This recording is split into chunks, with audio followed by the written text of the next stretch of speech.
Why did I start my record label?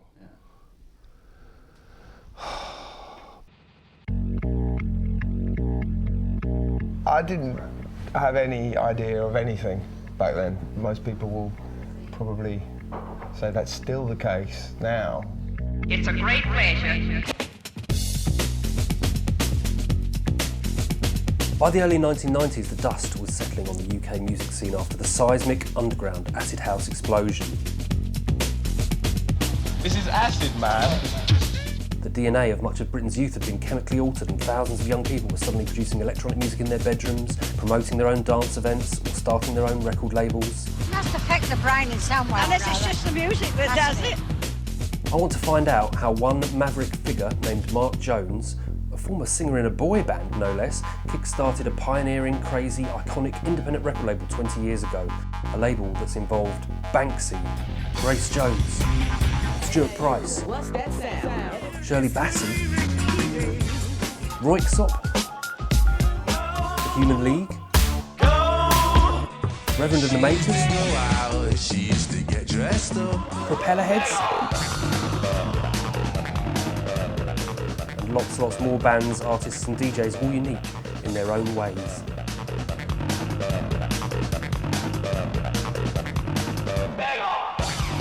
How did such a pioneering independent record label achieve such dizzying success when it's run by someone who is frankly a bit unhinged?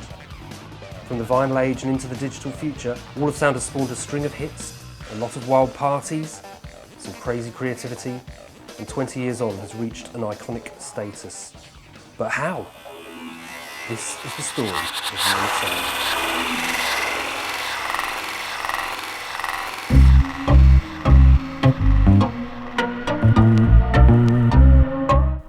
I was born in Hayes, Middlesex. My brother was into rock and reggae, so I went the other way. And that's how I got into electronic music. I made my mum and dad buy me a Yamaha synthesizer from the Grattan's catalogue, and I just had that in my bedroom and just played it occasionally. I made synthesizer sounds. Obviously, in the beginning, it was electronic music, obviously, and that made me feel alternative. I started a visuals company called Pop, and we did some local gigs where we were out in Hayes, in Middlesex. Then somebody saw them and invited us to come into London and do some visuals at some certain clubs. So we did the first ever Shum, and we did, you know, the Special Branch stuff. It was a very interesting step into that world. I mean, it was defining times. I met Mark when we both used to go to a club called the Special Branch, which was run by a guy called Nicky Holloway, which was on Tooley Street, London Bridge. 3,000 people turned up to this one, held in a disused warehouse. It was just one of the acid parties taking place around the country that night. And that would have been about 1984. But unbeknown to me, I used to sell records to Mark when I worked for Our Price Fleet Street. Mark worked around the corner, I think, for the Royal Mail. So he used to buy his Japan singles off of me. But I didn't know him at the time. And it was only years later when I got talking to him at the Special Branch, it's like, hold on, we know each other. I was in Bishop's or somewhere, and a girl on the counter as I was buying the shopping said, "My friend says you have a synthesizer. My boyfriend wants to meet you." And it was so random, and so I formed a band, and I met this guy and I formed a band. I used to sit in my bedroom and painted it all black and just used to make sounds. And it was a monophonic synth, so just that's all I did. I couldn't play music, but you know, it was one of those. Formed a band originally called Red Box. We were signed to Champion Records. Paul Oakenfold was the A&R man there. And so we released a record as Red Box, and then the other Red Box came along, and you know, we had to call ourselves the original Red Box. And then that evolved into a new band that I set up called Perfect Day.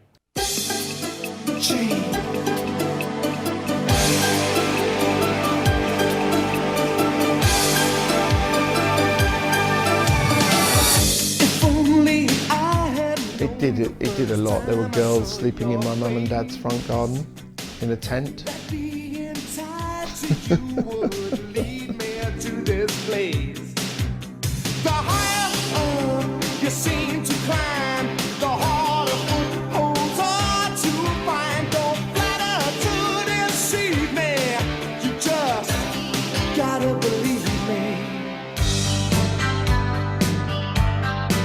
We got signed to a major record label, London Records, where, you know, Pete Tong and other people were as well. We released 4 singles that kind of, you know, went in the charts and were played on the radio, and we were all over the TV and bits and pieces, but London Records never released the album, which was sad. But and then after that, because that's what happens when you're signed to a major label, if it doesn't work in a certain way, you're dropped. While you look out for number 1. And the fans are still there, obviously. And we were on the cover of a few magazines.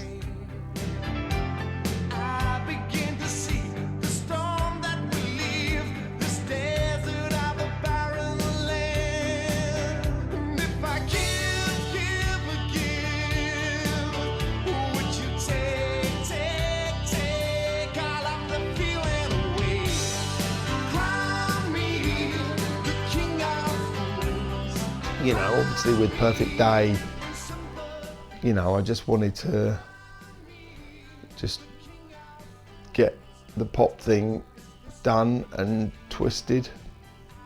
I wanted to learn about the other side of the industry, because the band I was in got dropped from London Records, and I just was fascinated to find out what was, you know, what was the other thing. So Mark Lesnar and I used to do all the visuals at the acid house clubs and all the festivals and stuff, and Mark used to sell records, and I was just, and he had a distribution company called Soul Trader, and I just was fascinated when we got dropped about learning the other side of the industry.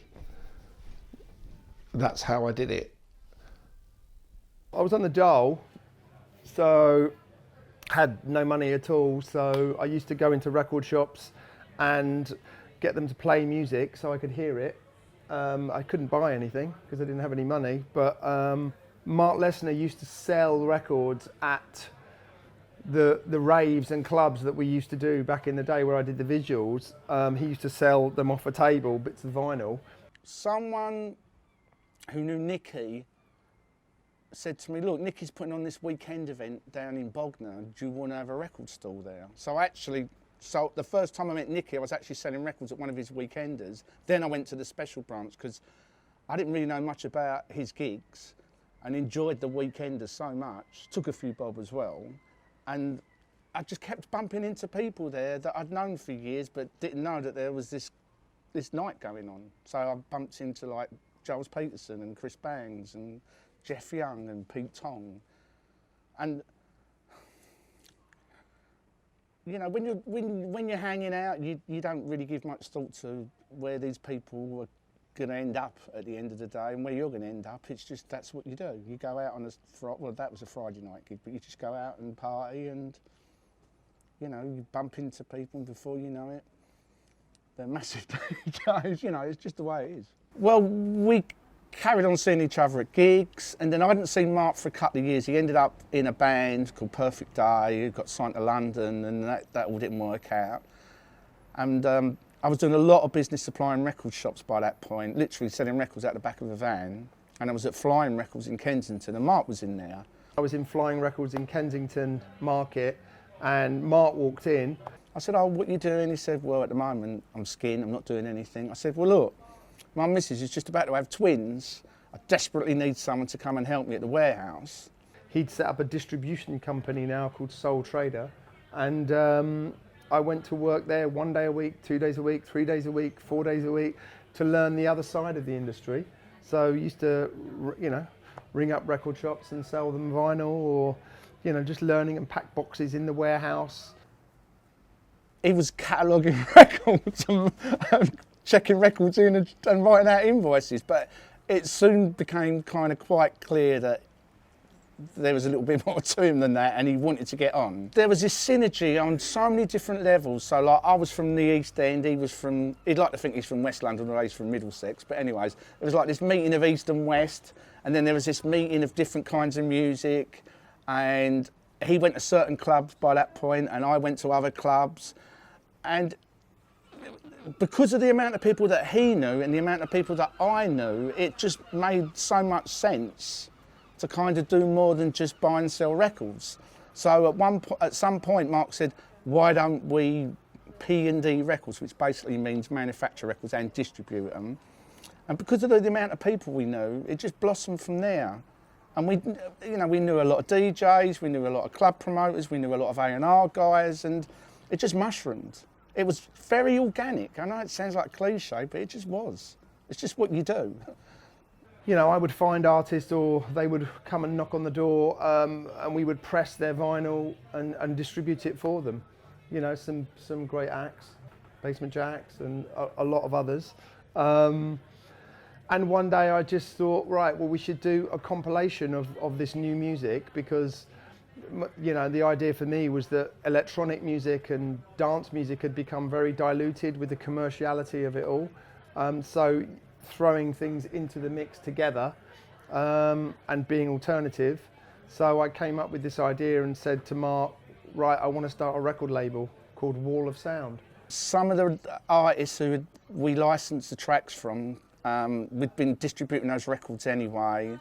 And in fact, the first release we put out would have been Eclectic Maracana Madness, which came out in August '94, around the World Cup. Goal!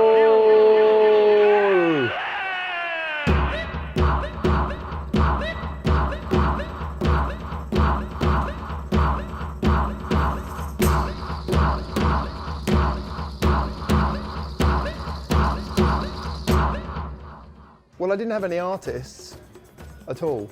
So Mark and I went in the studio and made the first ever single release on the label. Eclectic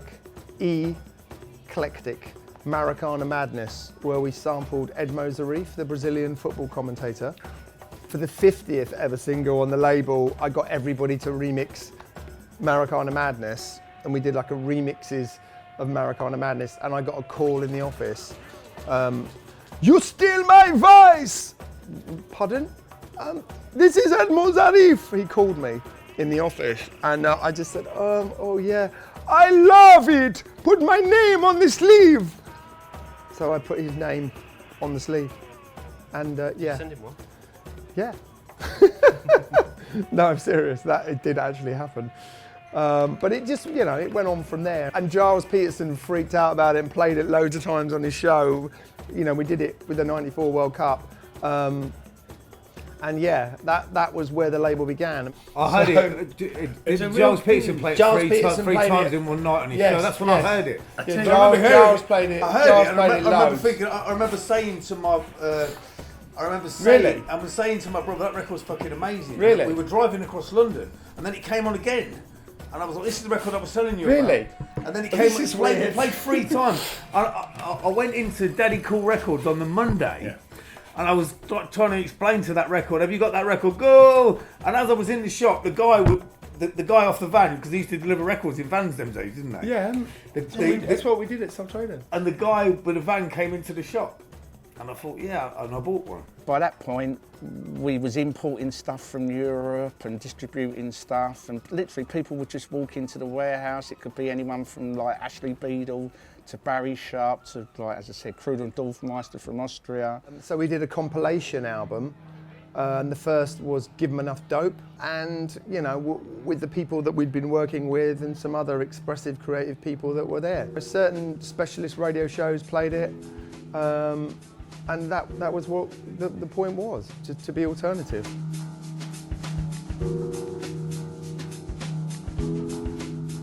So it was probably 93-ish, early 94. That's when I first met Mark Jones, and so that was when we first started Basement Jaxx. I'd met Simon, and we'd put together maybe 2 or 3 songs, and I had them on a tape cassette. I was working in Battersea, and I was trying to find someone who could distribute music, and I found Soul Trader, and I heard they did a lot of the good kind of underground soul music and house from the States, and I was into all that sort of stuff. I was into my jazz, and yeah, so I found them, and they were in Battersea, which is where I was. So I nipped out at lunchtime. I was wearing a suit, and I got in there, and I'd only been in the job, a year or so, and I saw Mark Jones, and I said, "Hi, I've got a cassette of some music. Could you have a listen to it? I wonder if anyone would actually distribute this music, or is it any good?"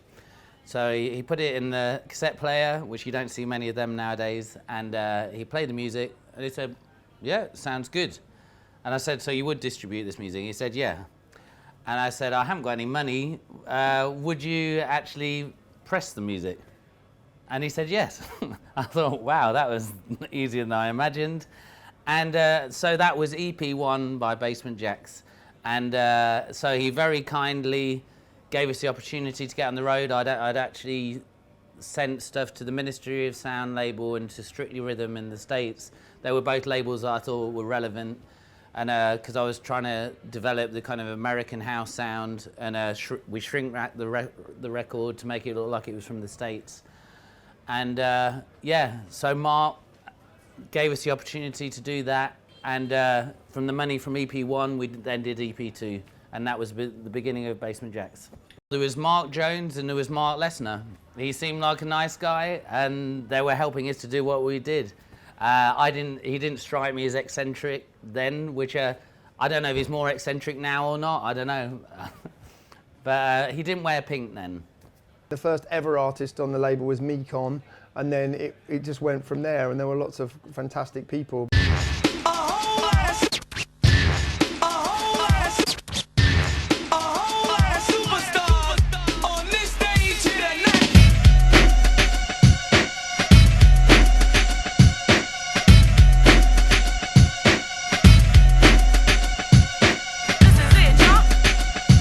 It was all very natural. It wasn't very hard work.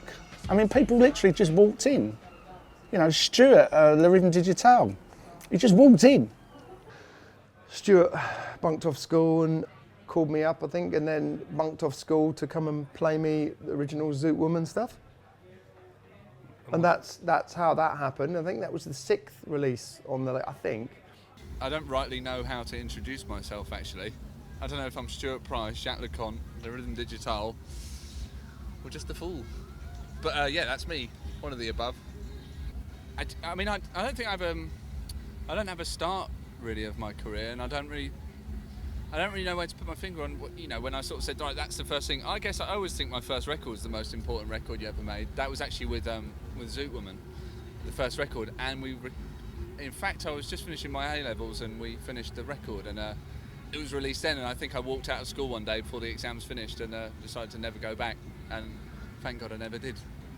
Le Rhythm Digital is just twisted pop music from 1999. Born in Paris, bred in Berkshire, and definitely tipped for the top. I like pop music, and consequently I kind of want to have a big element of pop music in the dance music I create. So if pop stardom comes with it, then I'll take it. Le Rhythm Digital is also obsessed with the 80s. I love the style, I love the sounds, I love the haircuts, I love everything about the 80s. I mean, the 80s for me was just it was just a reference point at the time that I knew everyone would hate if I brought it back, and I knew everyone sort of had this kind of this sort of jarring attitude to it. For me, it's just that's something for fresh inspiration. That's just something that no one else is doing, and I think every time I make a record, you just try and look for something that no one else is doing.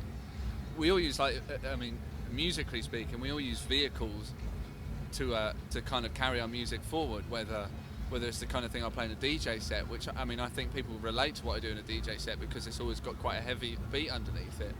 But musically inside there's something completely different, and I think everyone has to have their vehicle that they use to communicate their music, whatever it is.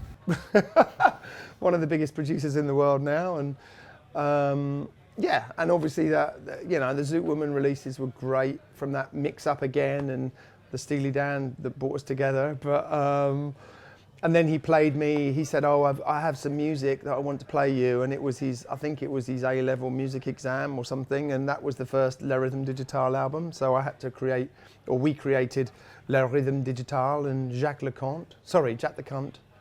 You can't say that. No, I can't. Jacques Leconte. Jacques Leconte.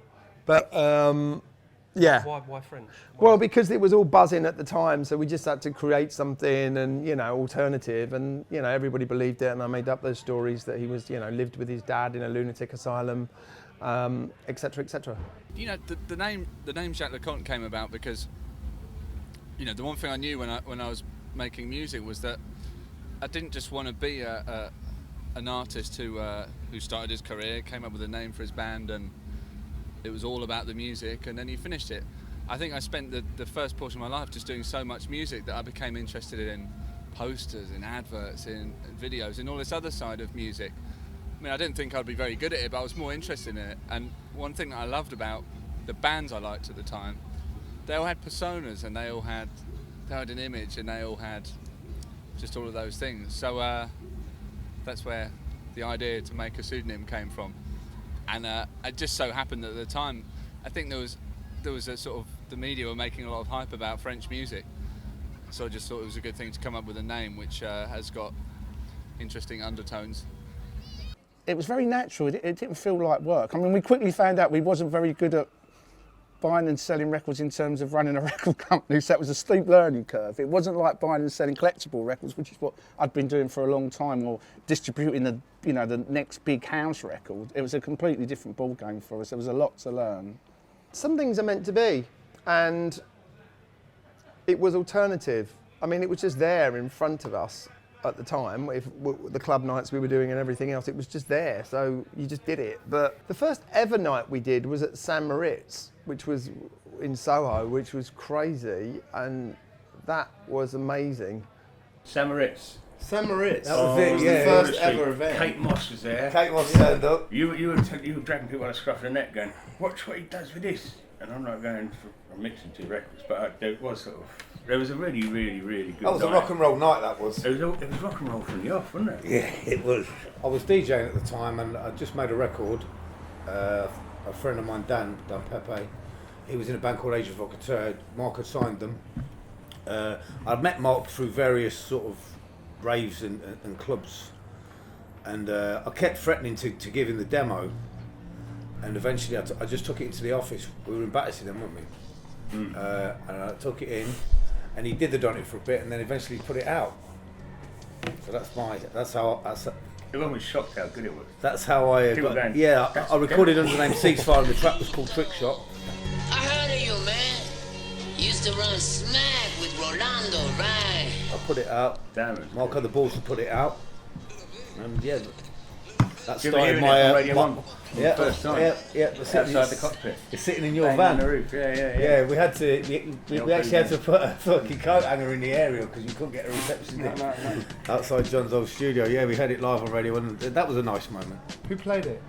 The Chemical Brothers played it. Yeah, they were called the Dust Brothers. Were they called the Chemical Brothers then? Dust back then.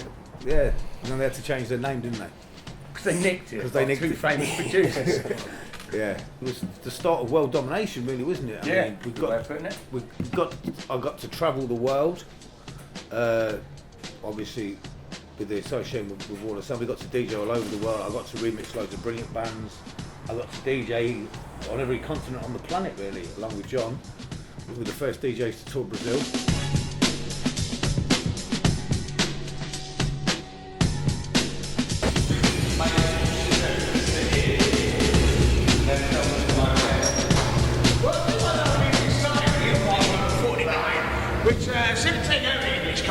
Where are you from?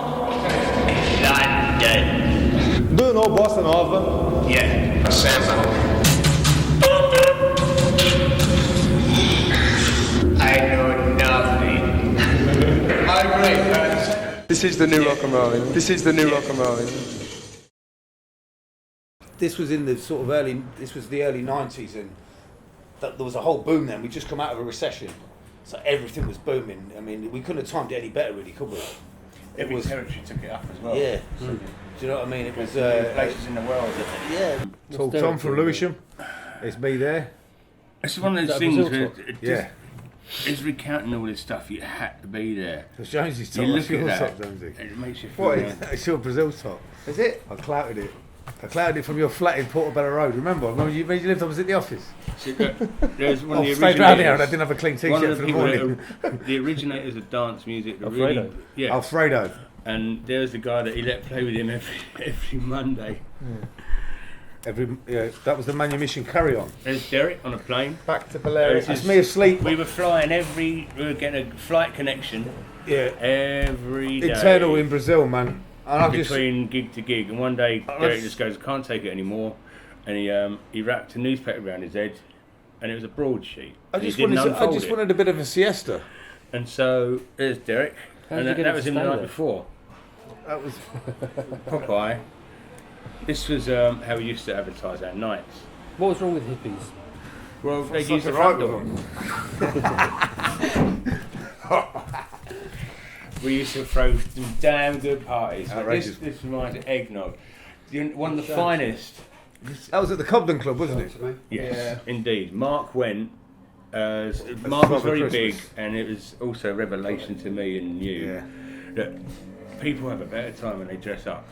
Yeah. Yes. We did loads of fancy dress parties. Mark didn't went we? to this Christmas party themed on Trading Places as Santa during the scene where he's covered in dirt and sticking salmon With in his Jack pockets. Daniels. And so he had salmon sticking out. Did you get a whole salmon? You did, didn't you? Yeah, he did. Yeah, don't you remember? You rolled around before you went in the Cobden, didn't you? In the puddle. But it pinnacled. We had a lot of fancy dress parties at the end, and I think I won't go on too much, but there was one night. It was called the Night of 1,000 Stars, and everyone got a different invitation of who you had to come as. Yes, I told everybody who they had to be. It was phenomenal. I was coming off a tour, so you knew that I only had X amount of time. So I could come as Che Guevara, and you went, "Well, your hair's so shabby. All you got to do is put a cap on." And I ended up in the Evening Standard with a photograph of a fake cigar. But the night, Stuart Price went as Ronald McDonald. He was brilliant. Alex Hardy, who's a big agent. He came as God with a huge cape with an echo box underneath with a mic there. So anything he said would be an echo with 6 angels that came with him. The year after, he came as the scene from Psycho. The shower that was the Halloween party. And he had a wasn't it? whole shower Yes. attached to his back. That actually That worked worked. with water, yeah. But You were that there? is, I remember that. That was in the end, wasn't it? Yes. This is, maybe that's part of it. We used to throw amazing. You used to throw amazing. One night we all went out dressed as the village people as well. We hired a limousine, didn't we? Yeah, my word. Gemma was the. She had Gemma the was hammer in her. the construction worker. Mark was the cowboy. You were the highway Policeman. patrolman. I was the leather queen. We went down. I looked fucking that was brilliant Rocky as well. and Diesel's night down the end as well. Yeah, wasn't it? we hired a stretch limo, stopped off in Soho and got some and they weren't coppers. expecting that. And who else? Stuart came as an officer and a gentleman in the white naval aviators outfit, didn't he? Somebody else also used to be like, I'm just hip hop, and then one night he eventually cracked under all the sound. We did get a lot of people to free their inhibitions, didn't we? A lot of people that Theo especially. people that that one night I was saw it. him massive glasses and just doing the gayest sort of US lieutenant. But that's how people felt who came to the events and everything else, that they could release any inhibitions. Inhibitions were cast aside, man, and shit went down. But fancy dresses are massive. Look how glamorous that looks. See, look.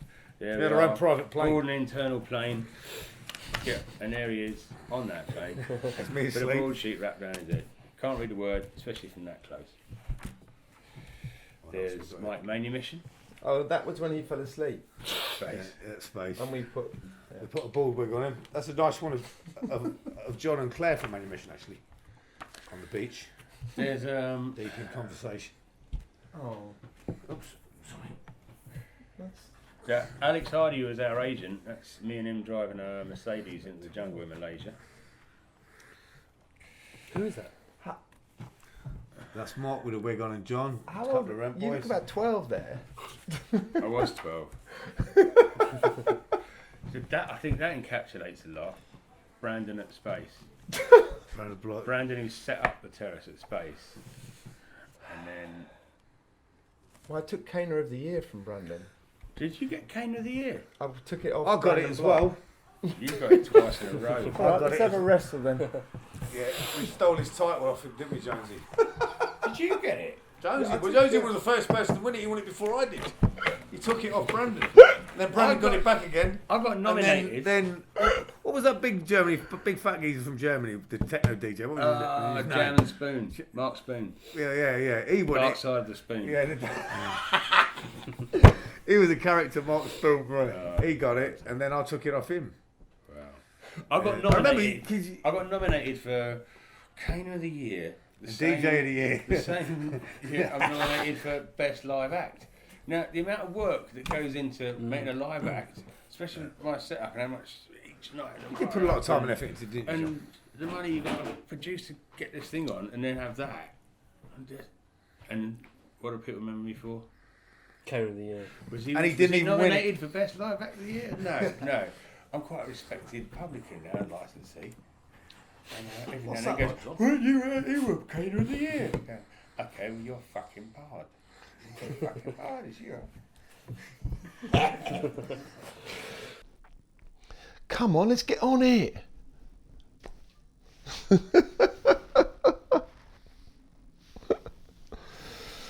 When you're in nightclubs and stuff, and you know everybody else is on it, so you have to get on it, don't you? Obviously, Caner of the Year, who I took off Brandon Block, that doesn't mean a lot at the moment. What was possibly the maddest thing you saw him do back in the 90s? Oh, God. Well, there was a, oh God, there's so many. There was one night, and I think this was part of the same night, but we were playing, it was a Wall of Sound night, we were playing in Lille, and which is just on the border with Belgium. And it was us and the Rhythm Digital and Carter, possibly Delarge, I think. It was all, you know, twin threat, I mean like quadruple threat, yeah, and this one. And it went off. It was like a really good night. It was just madness, just so many kind of images from that night. And there was this point where we've got sponsorship at the time, and we'd got this like from Adidas. He ended up with this Adidas cape, like this huge cape, and he was going around like Batman. And at one point, I saw he climbed up on one of the speaker stacks, and he leapt off into the crowd like Batman. He's like, it was just, I was playing, just looked up, and there's Mark, kind of flying past in my peripheral vision, and I don't know what he landed or who he landed on. And at the end, when we'd finished, and like we'd just finished, we were working, you know, so we wanted to sort of keep going. And the poor promoter, who was like really nice guy, but he was kind of quite timid, and we said, so where can we go now? You know, what's that? And he's I have a young child. I have to go. Please go to Belgium. And it was just like we'd exhausted everything, all the possibilities, all the facilities that France had to offer, and it was necessary. Yeah, go to Belgium. Phrase. Yeah, we used that phrase afterwards. Yeah, quite a lot. That's where it came from. Go to Belgium. Go to Belgium. Yeah, I have a child. Go to Belgium. The number of times he's managed to coax us into wearing stupid things, and we've actually gone along with it and found us. We did a show in Australia. In Sydney, and we again it was the same crew. We were all out there. It was Wise Guys and Propeller Heads and him and Delarge, no, Carter maybe. But so the day before, the afternoon before the gig, he takes us to this kind of theatrical costume hire place. You know, pick out one you like. You know. And of course, he's always been very plausible, and yeah, that's going to be really, really good fun. And I ended up with this kind of, not altogether surprisingly, this kind of colonial sort of chap, you know, pith helmet and tropical stuff and puttees and belt and all that sort of thing. Will ended up in a Pope outfit And then we find ourselves on stage in front of a crowd of clubbers who turned up to see this really hip kind of label from Britain. And that's done it. Who's that? Is that Will? No, it's correct this story. And so on stage, me in this stupid outfit with a pith helmet on, with sweat's running down my face, and look round, Will's trying to play the drums. As the Pope? As the Pope, with this on, and it's this big cape thing, and it's not easy. And then, of course, it's trying to do sort of cutting on the decks and things. Another night at the Wig Out, I remember seeing Alvin DJing, and he'd come as a spider, not a Spider-Man, he'd come as a spider. And he'd got this outfit that the arms were like this and the other legs were like connected by little strings to his arms so that they'd all move. And he was DJing every time he moved his arm, like one of these other arms would kind of swing up and knock the needle off the record. So he was getting really annoyed with this stupid outfit. And I was wearing this wig. I just put on a wig and I'd actually walked from the hotel I was staying at, worn this wig all the way, and no one had batted an eyelid. And at the party, no one had recognised me. And so I was going up to regular people, and they were kind of thinking, fuck you. I was like, all right, mate. And he was dressed as Morticia at full makeup. Don't you remember? No. So you've got selective memory. It's wiped. But Morticia. Morticia Adams from the Addams Family. Yeah. Oh, right. It was the same one with Stuart, was Ronald McDonald. and I walked down, and we'd got a budget for the night, was like $4,000 or something, and you'd spent half of it on this huge moustache, like this just outside the club on the wall. There's like this huge furry moustache. Half the budget went on a moustache. I remember that. Okay. And then walked in, and the first thing I saw was Ronald McDonald and Morticia, and then our agent wafting around in robes as God, and he had like a boombox underneath his robes with like. Who was that at the time? Don't ask me names. I've never remembered names. That's not important, No. Alex Hardy. Alex Hardy, okay. And he had like a boombox under his robes with echo on it and a mic, and he was God. So he's like his voice boomed out. Like, and he said he'd tried it by putting like a dry ice machine, but he was worried that he was going to burn himself because it would have been good with the cloud effect, wouldn't it? I don't know. I mean, my memory's obviously gone from the fun days, but you can ask certain people of it. But there's loads of artists on the label that I'm proud of. It all went mad in the late 90s, early 2000s all around the world, as you've just said, and yeah. And it all went mad around the world. My memory's wiped from the fun days, but wow, it all went mad around the world, didn't it? It all went crazy around the world, and we did parties everywhere around the world. So, yeah, it just went crazy. Well, it all went mad with the propeller heads and stuff, and Wise Guys, and Roixop. Obviously, they're the biggest band on the label, so. Yeah, and it just was crazy. And a lot of, big names sort of in those early releases, weren't there?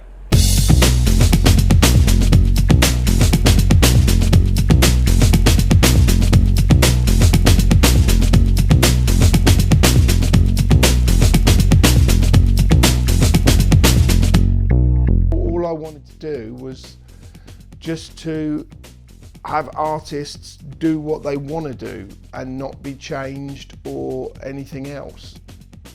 And I wanted to make new music and just create the whole energy of new music. It just felt great all around the world, and inside of me it just all kicked off.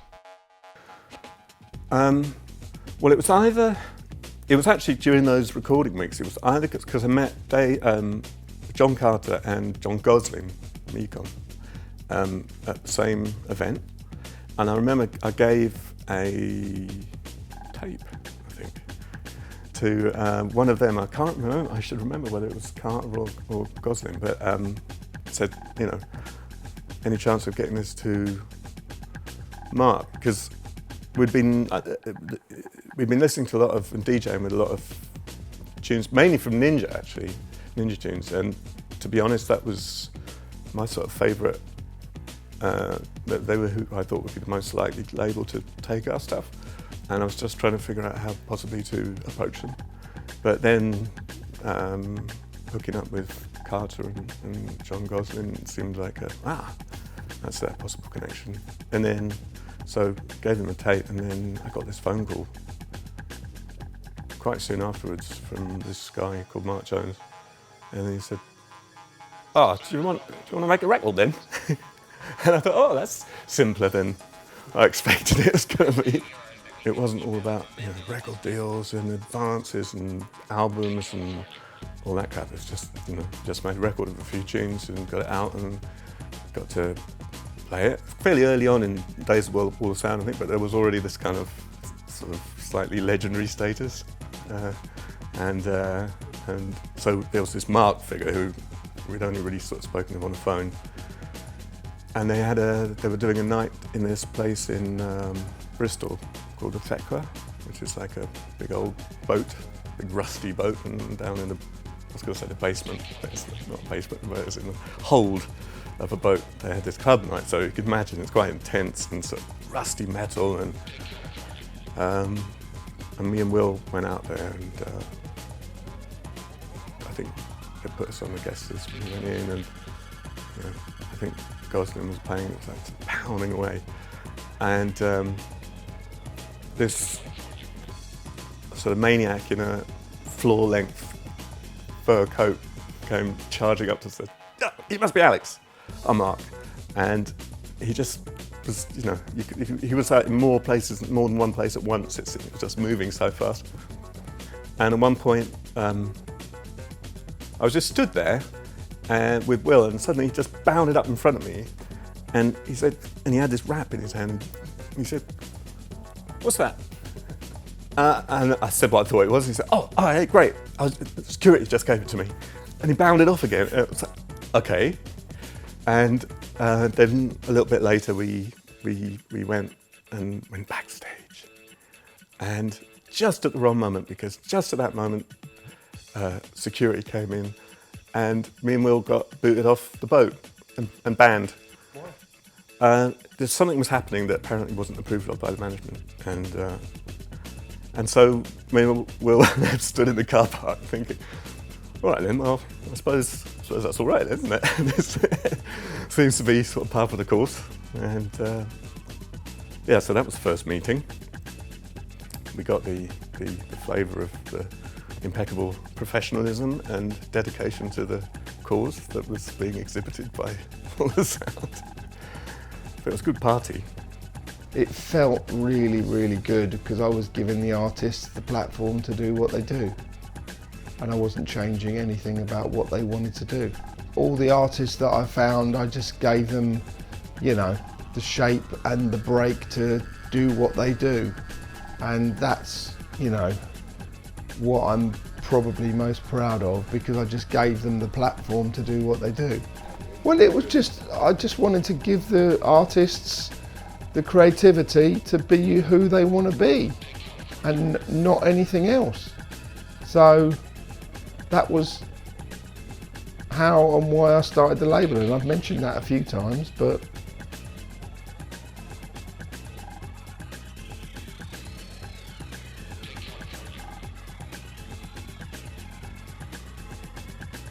creativity and just to be different, and you know, the possession of something. But it's changed a lot now. But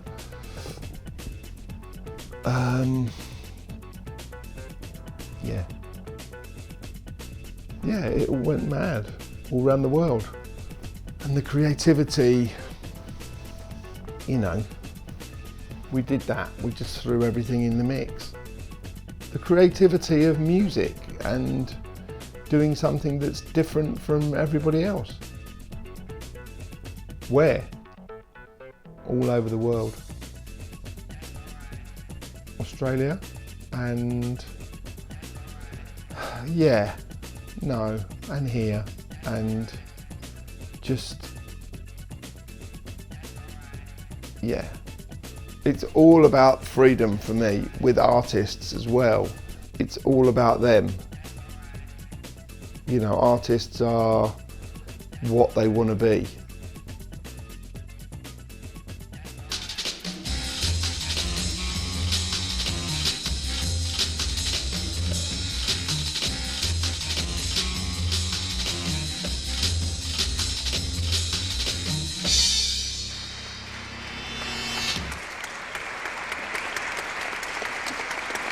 Hello there. Recent developments have seen the jazz world split in two by a new wave of musicians calling themselves disc jockeys. Those in favour describe the phenomena as a fresh rush of blood in the ageing corpse of music. Those against prefer the term emperor's new clothes.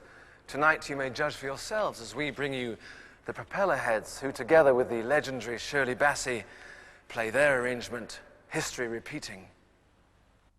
Me and Will had gone into a studio to do a bunch of tracks for the first time, actually going in and specifically to try and record stuff. And one tune that had come out was an instrumental, but was basically history repeating, but at that point didn't have any vocals on it or the changes. And I was just joking. I said, look, you know, it just sounds, this sounds like, you know, Shirley Bassey should come in at this point. It just sounds like an intro to a Shirley Bassey song.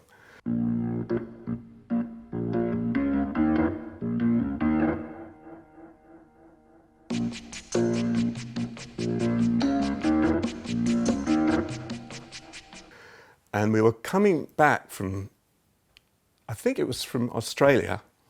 We were like a Wall of Sound posse had gone out and we'd done some shows. And so it was us and Wise Guys and Mark, and we all sat on a plane and talking about doing this. And I remember just Mark kind of leaning over the sort of, from the row behind us saying, well, shall we do it then? Let's just call it in. And we just, at that point, there just seemed so much confidence in the whole sort of label and everything. It's almost like anything was possible, because whatever kind of stupid or unlikely thing we thought up of doing, it seemed to happen. You know, it was just, you know, seems really wrong, but well, let's see how much further we can push it. And so I went back and wrote some lyrics and recorded a demo. And I did that overnight, so that was amazingly fast for me. And I sort of put my voice through a sort of bit of effect to make it sound a bit more bassy-like, and gave it back to Martin. They sent it off to Shirley Bassey's management. And to begin with, they said, no, well, she's not looking for new material at the moment and stuff. And we thought, oh, well, you know, what were we thinking? You know? And then a few months later, they came back and said, well, actually, yes, no, she's up for it. And we all kind of fell about, because by that time we'd sort of given up on the idea. And there was one false start when we booked the studio and then she didn't show up because something. But finally we got her in the studio, because obviously she wasn't going to come to my bedroom to record it. But she might have done, I don't know, but we weren't going to ask anyway. And so we actually booked a studio, and you know, which cost as much as probably the rest of the album had cost. That's for that one day. And you know, we were sort of frantically going around cleaning the place up and noticing stains in the carpet, like, oh my God, kind of. And then she showed up and wafted in, and she was really, turned out to be really down to earth and friendly and funny, and just belted it out, you know. She was interesting. She actually said, like, how do you want me to sing this, you know? And it was like, well, duh, you know, like, like Shirley Bassey. And she said, well, that's what everyone says, you know. Well, what is Shirley Bassey? And I was like, oh, no, this isn't time for sort of philosophical. What is Shirley Bassey? But a little bit of direction. And she has a musical director. And he'd actually notated everything from my demo, including all my ad-libs. And so he was conducting her, and then she sang. So she actually is singing my ad libs, which is weird. But you know, stands way off the microphone because she's got a powerful voice. But no, amazing. I think it took like a couple of hours. She was in and out. Did some photos for us, and yeah, it was a pleasure. Shirley has a new single with the cult band Propellerheads, and she's here to shoot the video. God, you're everywhere. Like Ivy. Could be. Hi, Colin. Oh, I can hear it. Yeah. That sounds familiar. Oh, a nice smell. Do you have any eel pies? Eels. I've just been discussing eels. I'm near the East End, aren't I? I want eel pie. I want eels. I love eels. We're going in that way. We just always wanted to do like a song in the old style, like a sort of classic song, and we were thinking who could we possibly best ask to sing, and we both immediately thought of Shirley Bassey, and we did a demo of it, and I sent it to her management, and a little while later we heard that she was up for doing it. My grandson keeps saying, Nana, I'm going to see you on Top of the Pops with this, and he can't wait to get the record, because I played him mine, and he wanted it, and he's 18, so that's a good sign. When she did the vocal, it was like when she just started singing the first few lines, and it was like hairs everywhere stood up. Absolutely chilling. I still don't believe that it's my voice. It's incredible. I mean, I've never sung like that before. It's like a new me. You know, I'm a live entertainer. Because video is miming. I'm not a mimer. I'm hopeless at miming. Is there anything you need to do in your hair or anything? Is everything done? Everything's done, so we're ready to film once you're happy. The song History Repeating brings Shirley to a whole new generation of fans. But above all, she's a live performer, and she's not happy about miming. What is it about? It's something revolving. Wherever we come, the world keeps revolving. They say the next big thing is that the revolution's near. But to me it seems quite clear that it's all just a little bit of history repeating.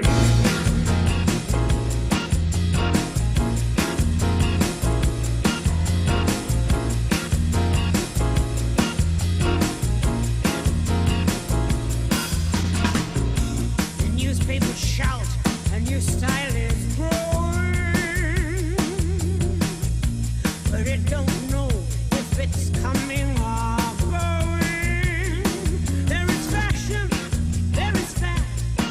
Some is good, some is bad.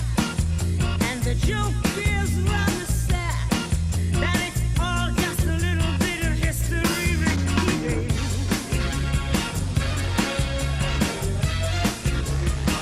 And I've seen it before,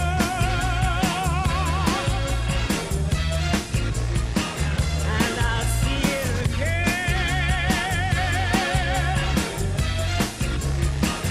Yes, I've seen it before. Just little bits of history repeating.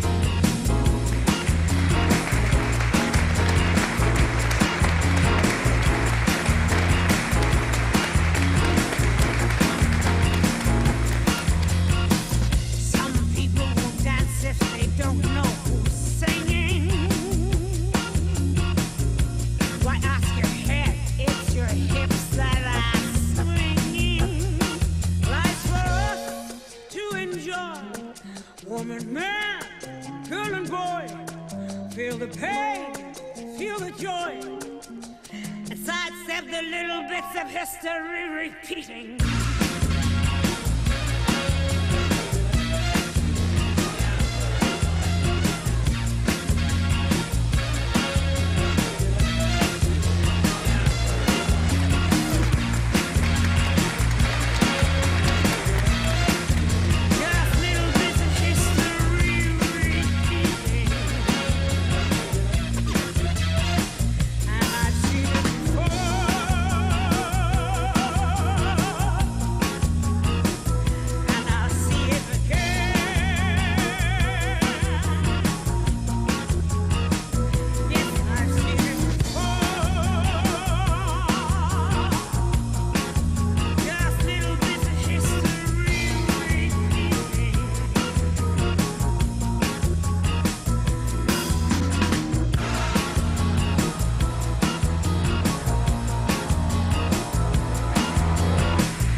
Well, what can I say? It's different.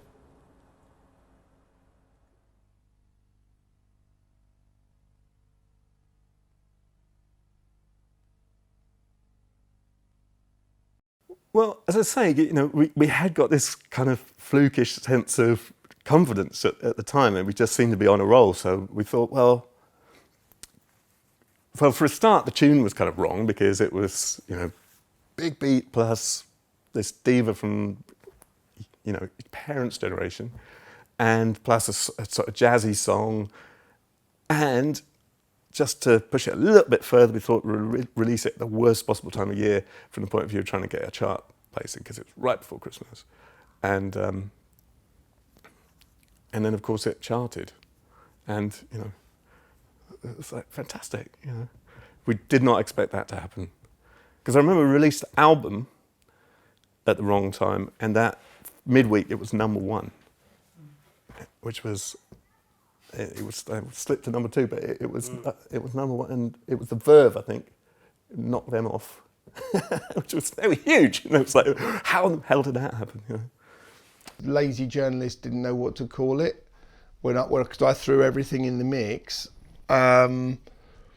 So they called it Big Beat in the end and Trip Hop. And then every record I released on the label, they said, "Oh, it's Big Beat. Oh, it's Big Beat." And that's why I started the 3 other labels. I started a band label called We Love You with the Bees and I Am Clute and lots of other bands. And a hip hop label called Bad Magic with Black Twang, Ugly Duckling and lots of other hip hop artists. And a dance label called New Camp. I just ran them for 6 years and said, Wall of Sound can be anything now. Do you fucking understand that? And they got it. We had loads of ads and stuff and just tracks that were just part of advertising sort of certain things and just, you know. Well, Mark Jones is, I mean, he probably has a bit of legacy, but, you know, he just an interesting character in so many ways, and there's a lot of willingness to go all in, which is something that is you know, it's good for an artist to get. Very artist friendly, and very much obviously into the whole culture of club music. So, you know, the people that we worked with at Wall of Sound at that time were really into our music and seemed to have an understanding for it. So it was a nice place for us to be, definitely, yeah.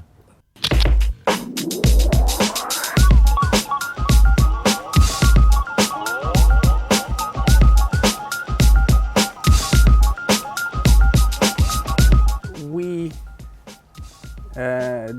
did a lot of crazy things ourselves, basically. We were traveling the world and we really only hooked up with him whenever we were in London.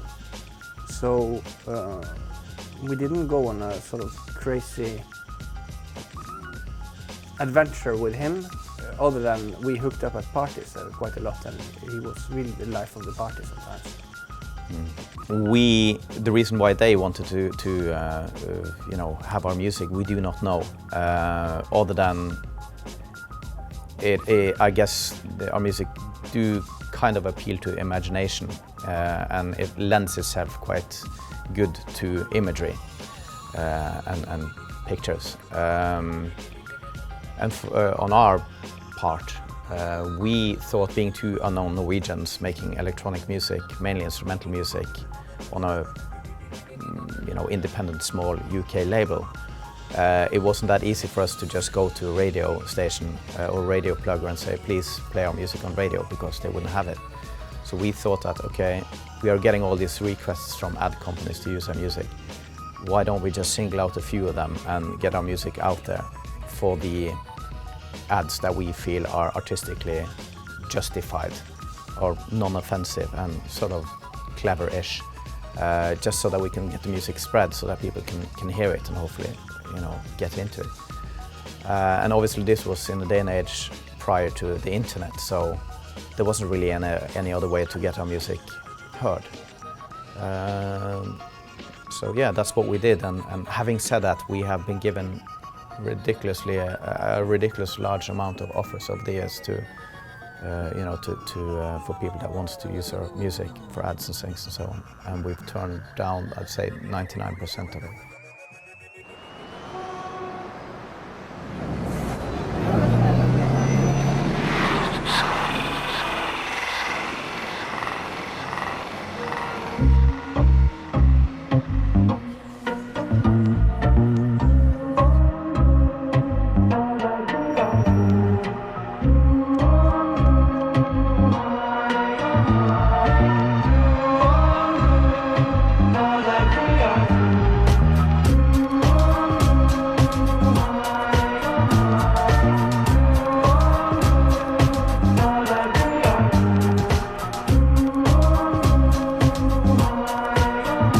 When something great happens, you want everyone to see it. That's why there's now a network that lets you be the first to take, send and receive images mobile to mobile. Life's better with pictures. Get more. T-Mobile.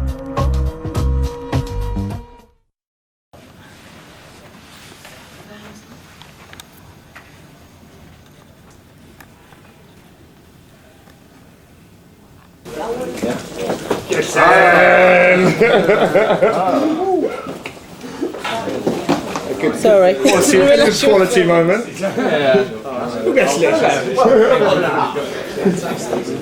Well done, George.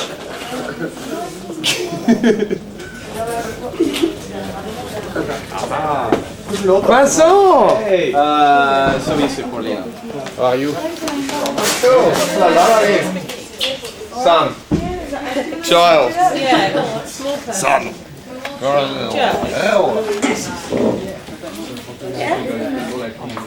We've just witnessed you getting nice big discs for Melody AM, and you seem to be quite happy with that. We are quite happy, although we tend to have difficulties displaying that, but we are very, very pleased. That's kind of the motto of Rickshop. Never show that you're happy. People might mistake it for being stupid.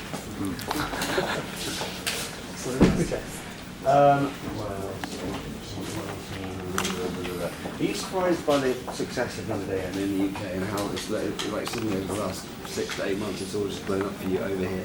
It's been brilliant and very, very unexpected. Just imagine, I mean, the name that we have, it doesn't sound like the name of a band who doesn't have ambitions of doing good in an English-speaking country. Right. It's all been like, I don't think that we really sat back and just understood what's happening. And do you think that Radio 1 has been quite supportive of like people at Radio 1, which is our station, have been big for you? I might be very stupid and very shallow, but I think that everyone in the UK has been supportive. And to us, either we are easy to fool and we might be offered to a huge conspiracy, but we feel that everyone has been supportive. So thank you everyone. Brilliant, that's lovely. We were taken by Mark Jones's karma, I guess, or charisma rather, and also the fact that the man who was the head A&R of the label even brought Banksy over to Bergen to distribute, or rather spread his art in Bergen. So you have to take in consideration that we are two simpletons from northern Norway, and we are easily impressed by those things. So I guess that was it. It's well known you Banksy did some of your early covers. I mean, No, I don't want to talk about you that. don't talk about it at all? I mean, No. It's on the artwork. No. What, of the 10-year comp? But I don't want to talk about that.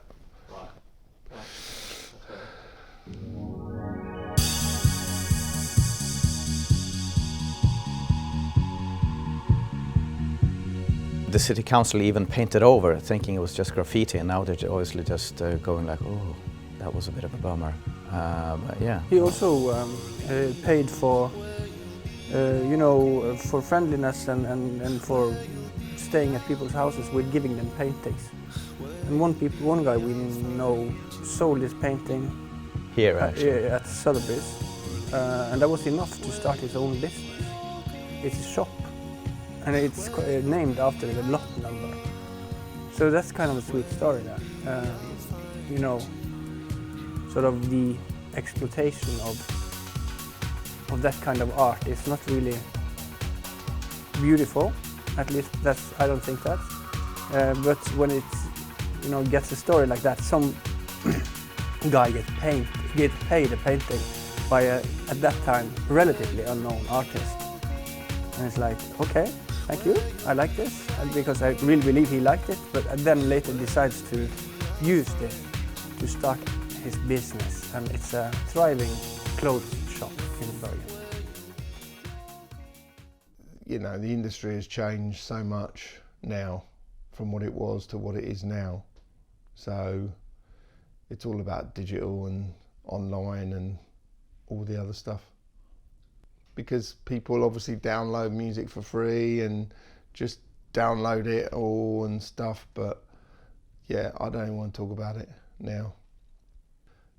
Because of the industry, and it's all about online and all, you know, all that other stuff now. So, and the creativity has been taken away quite a lot from the industry.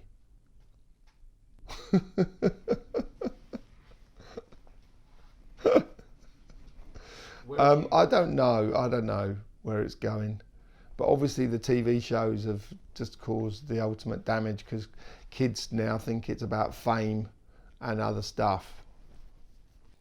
I mean, it's very difficult to run a label now compared to what it used to be like, and people are doing DIY stuff and just, you know, and you know, the majors have turned it all around, haven't they? So a bit of them.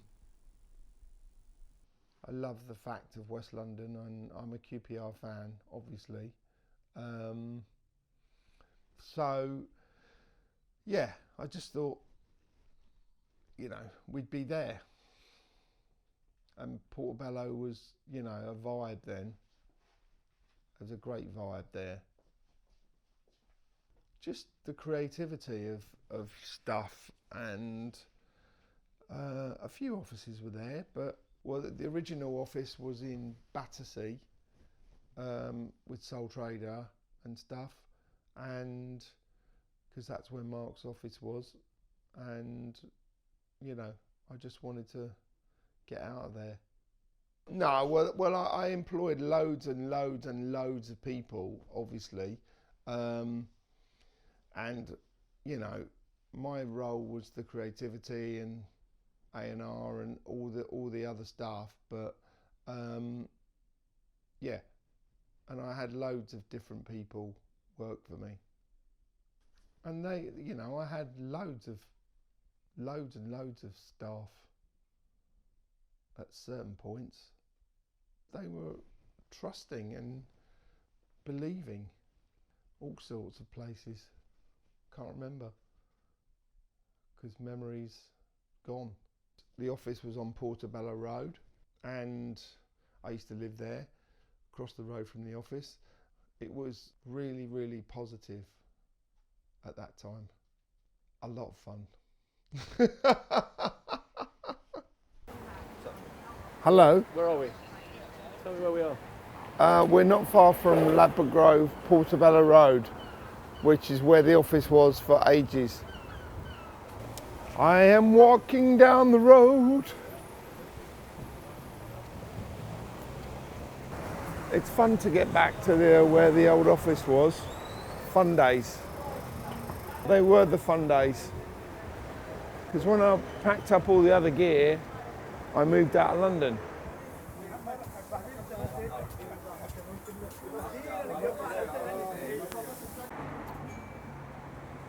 Fashion. Turn to the left, turn to the right. Fashion. That is funny, man. Can't remember. Oh, right, it's Portobello. Yeah, no, I remember where this is now. Oh, wow. Oh, wow, this is weird. I love it. This is funny. There's a lot of cool shops around here, isn't there? Wow.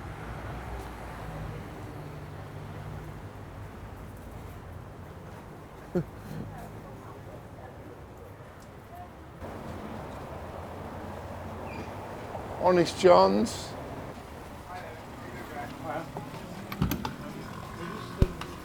Jazz. No. Have you got any Wall of Sound records? Do you have any Wall of Sound records?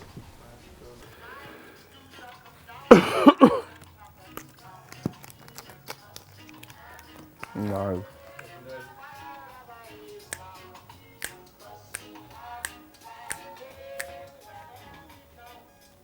It's just jazz and fucking shit.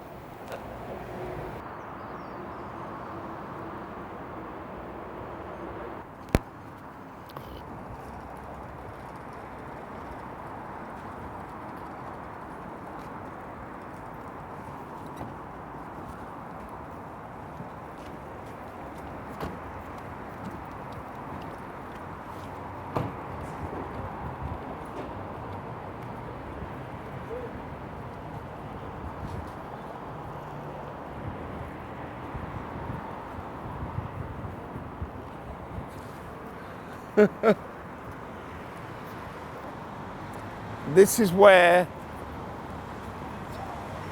the office was, and I used to live there.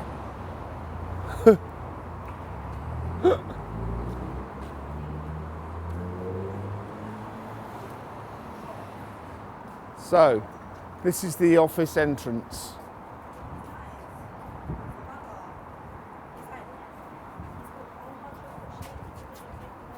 Oh, I can't get in now. Oh no. Should we go and visit the office?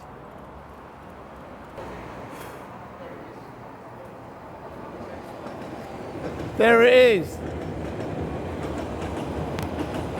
There it is. The sticker on the window.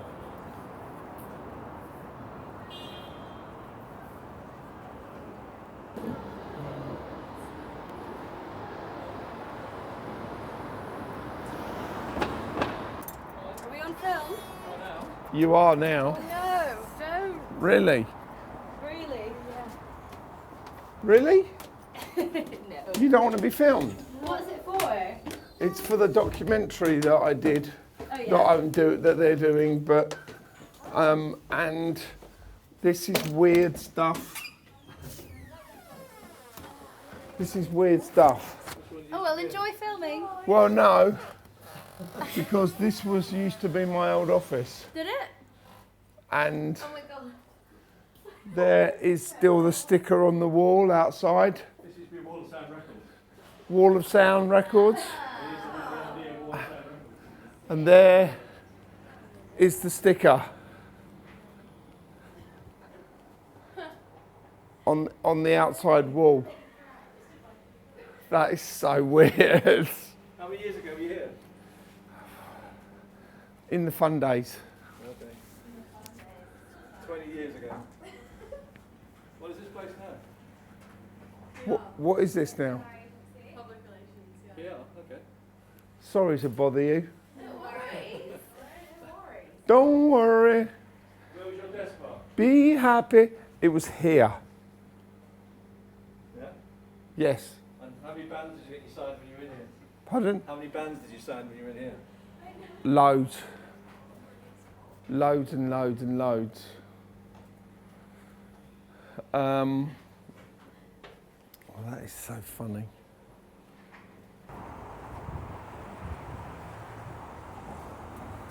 Yes, and I used to live here.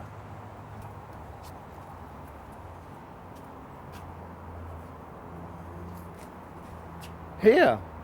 How many years were you here, do you think? 4 or 5 years, and then we moved to Kensal Rise. I do love coming back here, where the office was, and where I used to live. And Portobello's not lost the magic, has it? No. You'll follow me. That is so weird, man. Give it a hug. Oh, God. Here we are. What a coincidence. This is so Back weird. to the scene I of the love crime. this. Back to the scene of the crime. Back to the scene of the crime. Exactly. That is so funny, man. I wish I'd have had some notice. I'd have dressed up for the occasion, man. Really? Yeah.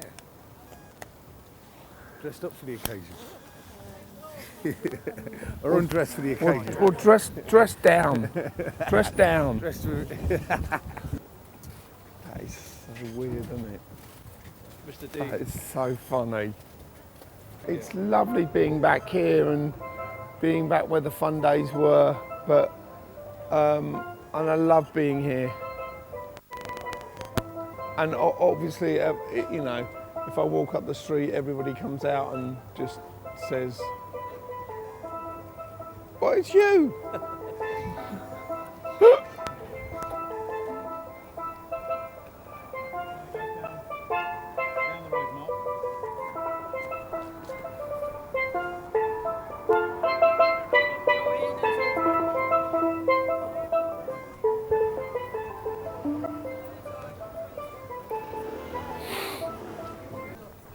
Oh, it's lovely that, isn't it?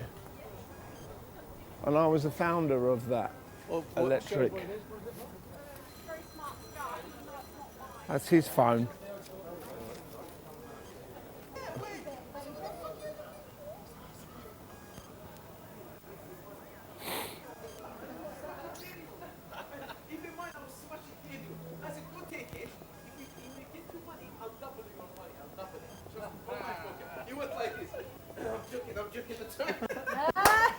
Well, I found him and gave him a studio on Portobello Road.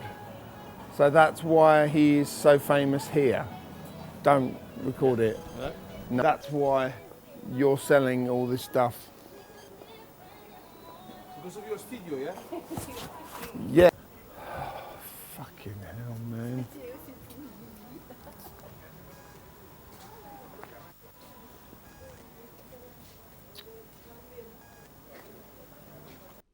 Yeah. Well, obviously Ninja Tunes and all the other stuff was just like were all competitive with us, and just, you know, it was great. And XL's always been great, hasn't it? Chris Blackwell, who ran Island Records, wanted to buy Wall of Sound off me, and he flew me to Jamaica. And on the plane coming back, I met John Baker, who ran G Jam and stuff, and had a great studio. Yeah, G Street Records and lots of other things, and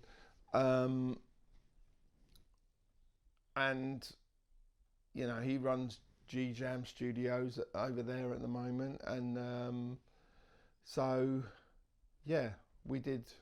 That's how the Two Culture Clash album came around. I just had an idea of just combining the two skills, and What two skills?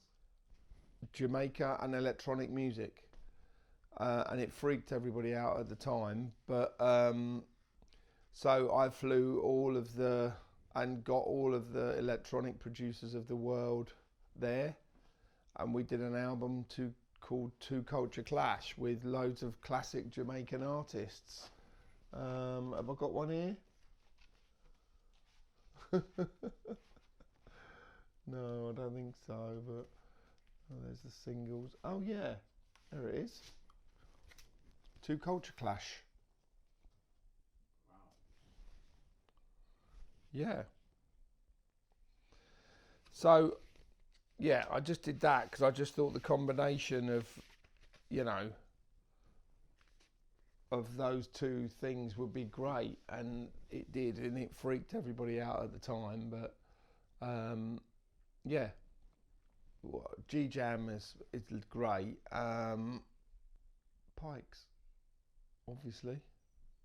Obviously, I programmed Manumission over there and just did all that other stuff, and you know, we did some fun parties over there. Well, that was the biggest party over there. You know what I mean?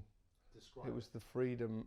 It was the freedom as well of creativity and stuff.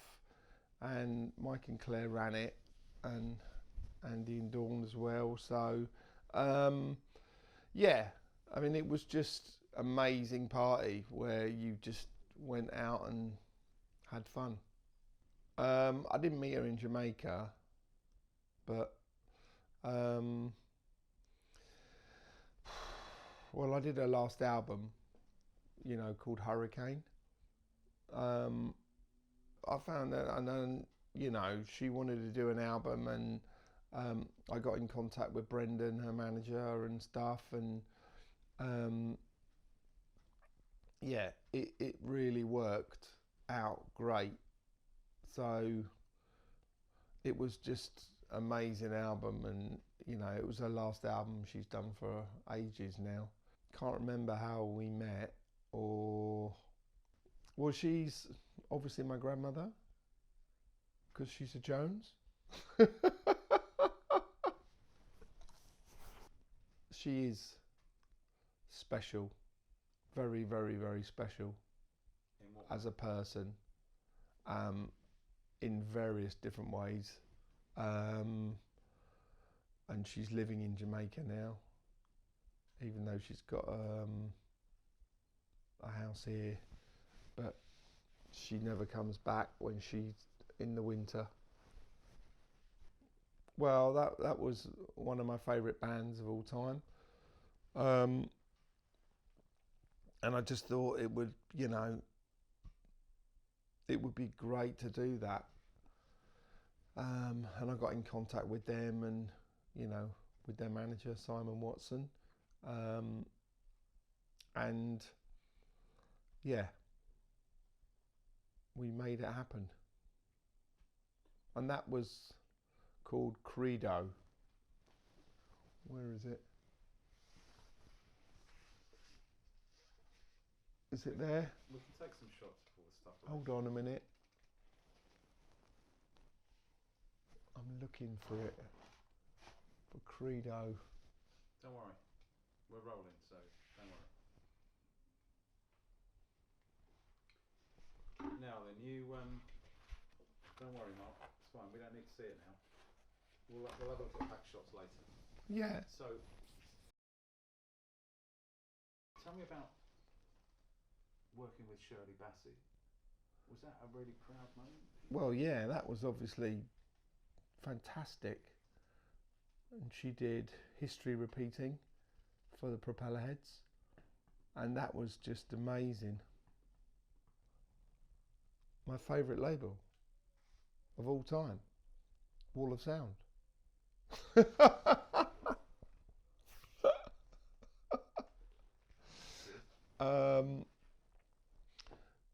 What's my favourite record label of all time?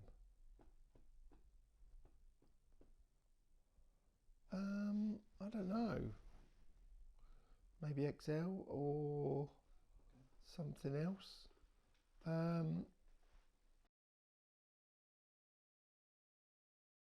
Yeah, because they put me live on the BBC with somebody called Simon Cowell, because we are polar opposites in the music industry. I did it as a joke, obviously, because they put me live on the BBC with somebody called Simon Cowell, because we are polar opposites in the music industry, apparently. And he was so rude to me on air that I just thought, what's the most wrong thing I could do for the 20 years anniversary of Wall of Sound? And I did it. I entered X Factor as a joke.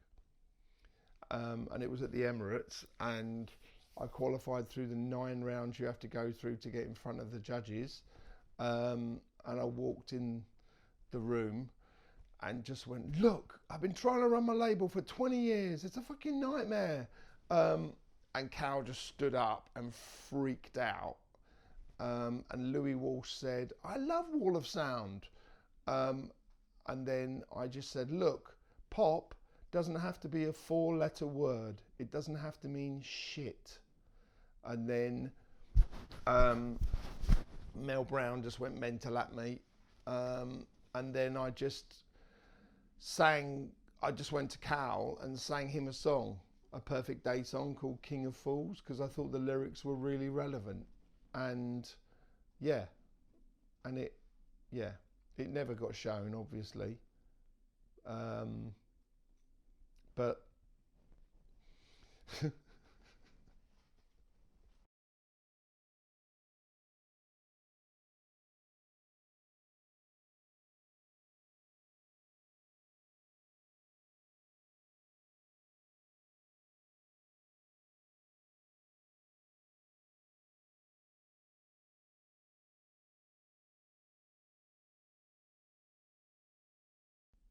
would I do it all again? No, I wouldn't do it again. But yeah, no, it was interesting times all round. No, I don't have any regrets from those days.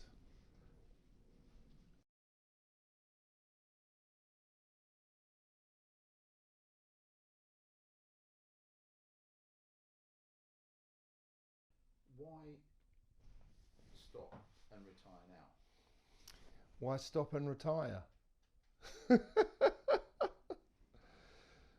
Well, I've been diagnosed with something, as you know, but I don't want to end the label, but I have to end it now. But I don't know.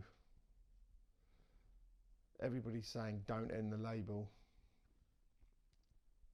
It's 25 years now, and you know, the documentary is good around 25 years, isn't it? What Yeah. ideas have you got?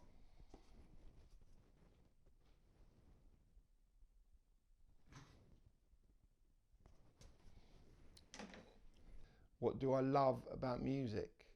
The creativity and something that's fresh, and it makes me feel good, and the creativity of it is all just fantastic. Pikes is just one of my favourite places in the world because it hasn't lost that creative energy that you know, that it started on the island, and that's where it all started on the island, didn't it? I mean, Tony built it in what, the late 70s or late 60s or 70s, and you know, it hasn't lost that vibe. Well, once a year now, because I've done the Freddie Rocks thing for 9 years, which has got voted the best one-off event in Ibiza. What is Freddie Rocks? What is Freddie Rocks?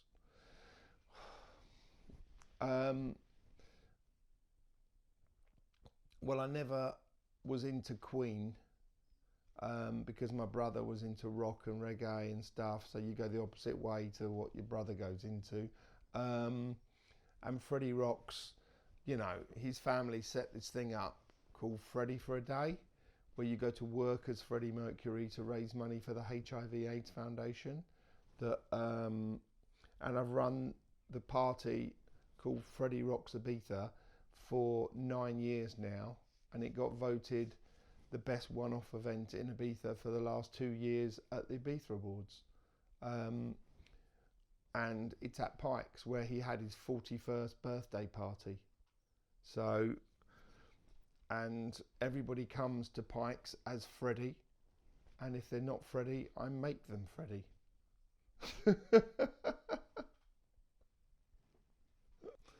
I do miss them quite a lot now, but it's 13 years for me now, or 14 years now. No alcohol and no drugs. So, yeah. You know, you're looking for that forward path in life when you pack up everything else. And, you know, when I packed up everything else, I just was looking for that forward path in life. And that's how I found the practice as well, SGI. Nam Myoho Renge Kyo, Nam Myoho Renge Kyo, Nam Myoho Renge Kyo, which is a form of Buddhism that is SGI, and lots of creative people are part of the practice and stuff. So, How did you get and into when well, how did I get into it? Well, when I packed up all the other gear, which was 14 years ago, I just wanted to get out of London and not see or speak to anybody at a weekend. So we moved to Taplow, and which is not here, but and then I talked to someone about the practice before, and they said, you do realise what's around the corner from where you live now? And I was like, what? And they were like, Taplow Court, which is the head of SGI.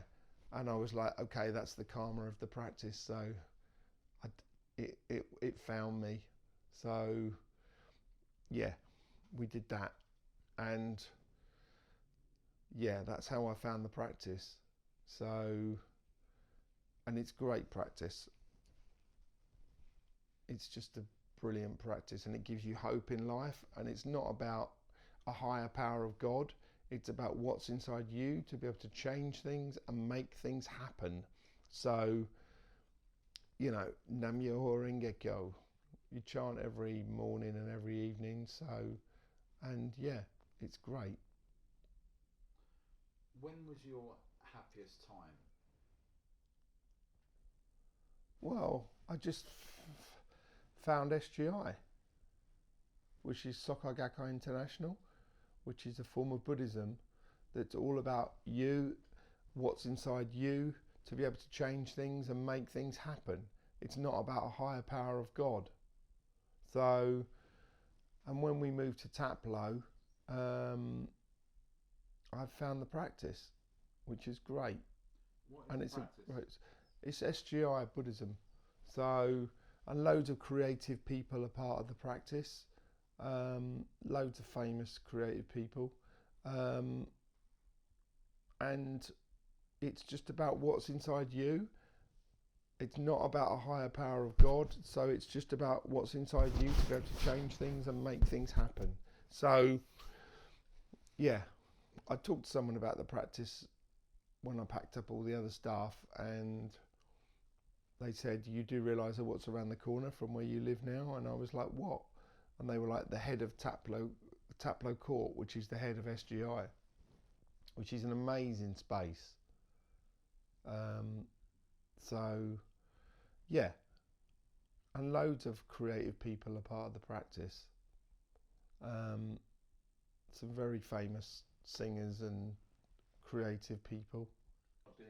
Well, no, it has to come from within you to say, I've done this, I don't want to do this anymore. It can't come from other people saying, you shouldn't do that, you shouldn't do that.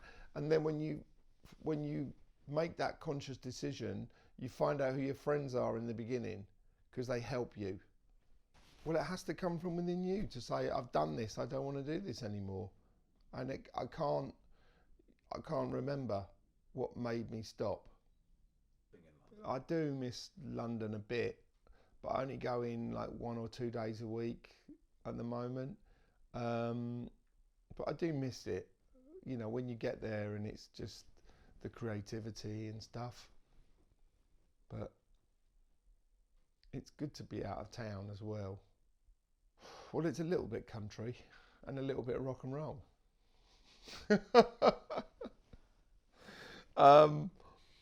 No, it's just good to get out when you pack up all the other stuff and just, you know, it's just good to be out of town, a little bit out of town. But we're not that far out of town, are we? And the Crossrail's coming in, which is, you know, gonna help. But no, it just feels that way where you're out of the way and stuff. Do you know what I mean? Well, I think it's taken a lot of things away from creatively, but and it's added certain things, but now people can find stuff a lot easier than they used to. Do you know what I mean? Creatively. It's very difficult times, but anyway, it's you know,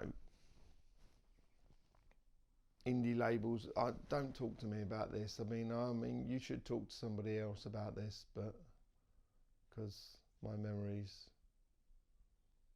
a little bit odd, and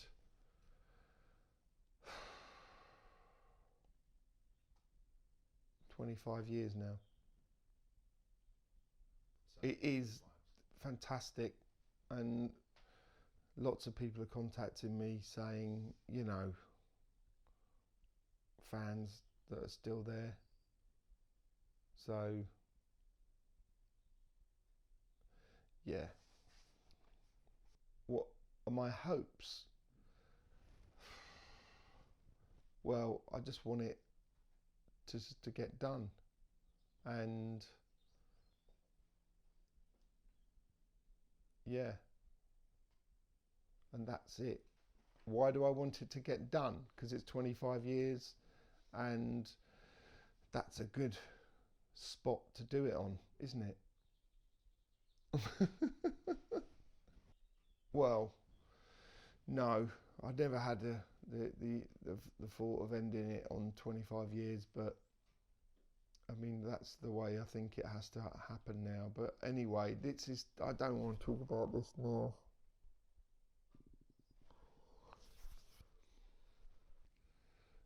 Nothing at the moment, but what makes me happy? That's a good question. That's a really good question. Obviously, Stanley is signed to Reading Football Club, my 13-year-old son. So seeing him there and playing is great. And yeah, hopefully he'll go all the way forward. They did, but obviously some of them, the city council even painted over, thinking it was just graffiti, and now they're obviously just going like, oh, that was a bit of a bummer. But yeah. He also paid for, for friendliness and for staying at people's houses with giving them paintings. And one guy we know sold his painting here actually at Sotheby's, and that was enough to start his own business. It's a shop, and it's named after the lot number. So that's kind of a sweet story. That sort of the exploitation of that kind of art is not really beautiful. At least I don't think that's. But when it's gets a story like that, some guy gets paid a painting by at that time relatively unknown artist, and it's like, okay, thank you, I like this, because I really believe he liked it, but then later decides to use this to start his business, and it's a thriving clothes shop in Bergen. I believe Banksy also made some sort of limited edition hand painted copies of Melody AM as well. Yeah. Yeah. Yeah. And they say never work with your heroes, but I just thought, fuck that. So I did the last album with Grace Jones, and the last album with the Human League, and the last album with BEF.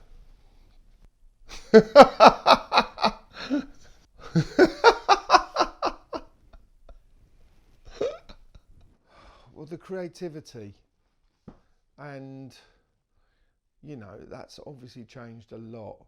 So the creative elements of it are still there. So I believe in the creativity. No, well, I found lots of creative people were, when I worked at Soul Trader, and just we pressed people's first vinyl and stuff, and Basement Jacks and lots of other bands, and yeah, so we found those and just pressed their first ever vinyl, not being like anybody else.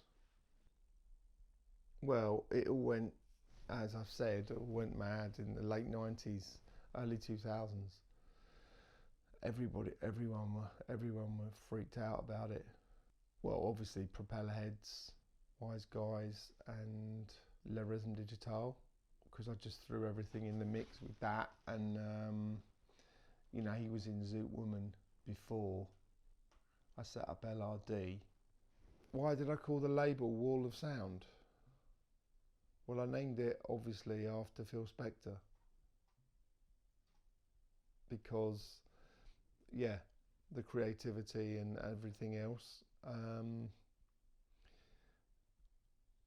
Yeah, that's why I did it. When did it go from a pun, do you think, to you feeling that this was serious?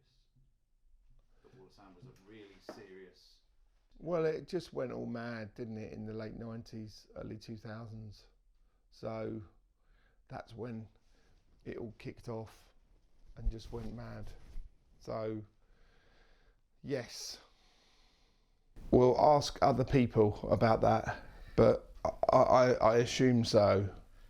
Because we just did parties all around the world, and one thing led to the other. So you had to do that if you're doing nightclubs and stuff, and you know, you're staying up until early in the morning. You have to do the other gear, and you know what I mean. It's one of those things, but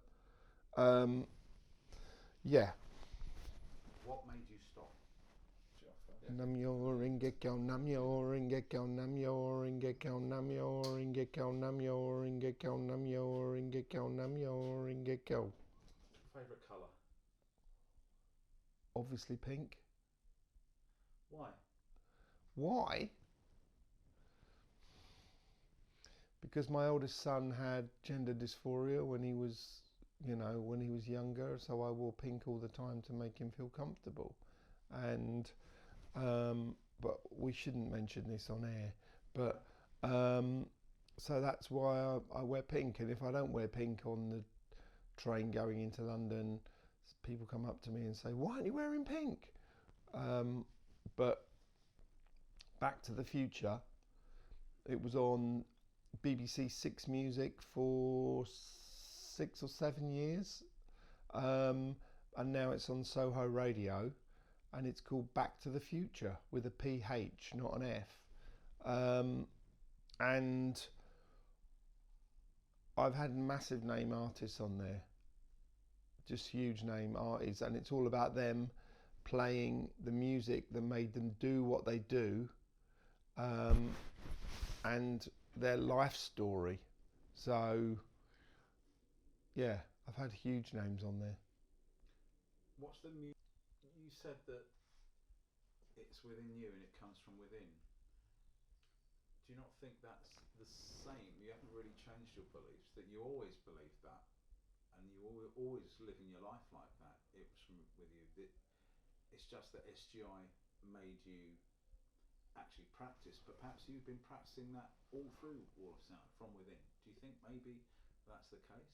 Yes, I think that was the case, and that's how I related to it. Yeah. But yeah.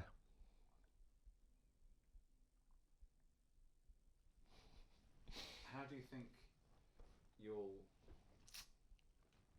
live now if you stop, or when Wall of Sound stops?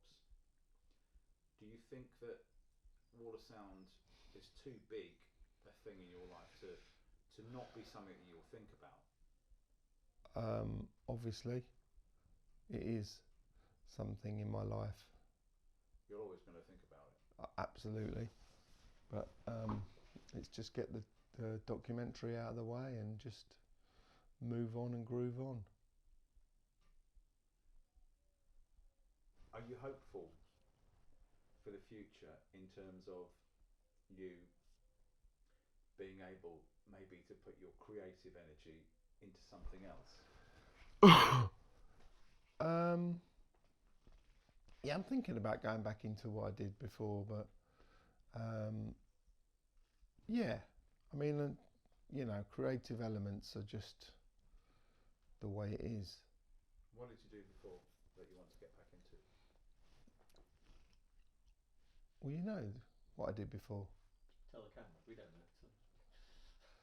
Well, I was in a band before I set the label up. You're going to make another record? Well, I've done some recordings. Yeah.